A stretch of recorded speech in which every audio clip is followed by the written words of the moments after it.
Happy Sunday afternoon, Cole, Pat, Kristen, and Sophia.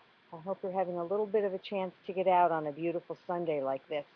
I couldn't resist doing this recording outside. This is going to be one of several recordings you'll get over the course of our module that pretty much tries to give you some general group feedback, some general themes that I noticed in your submissions. So I'd like to provide you with a couple ideas and suggestions for what I saw when I took a look at your Unit 2 assignment. First of all, APA style is a little bit hard to get used to, and I want you to understand that it takes a little while, and it's not that you're being dense or can't grasp things. It's just quite a different style from the kind of writing that you've done over the course of your past 4 modules. So having said that, I really want you to persevere. In the course materials and the course information, you'll see a rubric for grading so that you'll be able to get a sense of how your grade compares to what's expected at each one of the grade levels. This is the first of your graded assignments, and it's a trial. It's a trial for you to try and write in a style that you might not normally write in, and to understand what my expectations are for a soon-to-be colleague with a master's degree. So let me give you a couple themes that I'd like to point your attention to. The style of writing is one that really is hard to remain in if you've not done it quite often. It needs to be very objective. It needs to not include any opinion at all. That if you're making or drawing a conclusion, it must be backed by facts that you've laid out a case for, very much like your colleague Chad in his work in preparing a case for his work in the legal system.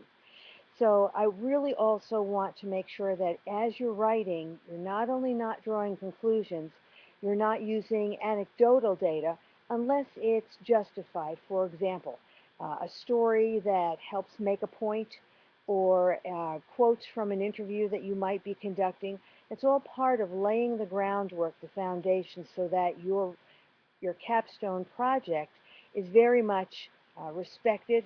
The conclusions that you draw are not discounted, and it meets all of the requirements to really help leverage your work in your workplace. So having said that, the second point I want to make is please make sure that you don't fall into the trap that many of us do, me included, and that is trying to draw conclusions too quickly. Don't start out your work with your strategic plan thinking you know what the goals are. They'll evolve over the Unit 4 and the Unit 5 assignments, so don't hurry thinking about what your goals are going to be. As we go through Unit 3 and your assignment for Unit 4 and your assignment for Unit 5, that will literally make the case, so the next natural conclusion in your assignment after the breaks will be, of course, these have to be the goals and the objectives based on the case that's been made. So keep that in mind. I want to compliment you on the thread discussions you've had so far with Leo. He'll be leading the thread this week and next week, and although I'm not participating, I'm reading all of the threads anyway, and I'm really enjoying the conversations that you're having.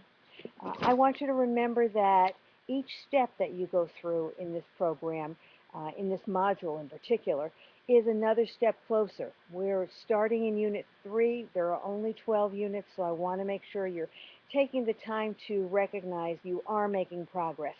It might not seem like it sometimes, but you are making progress. I'm very proud of the work that you've done so far.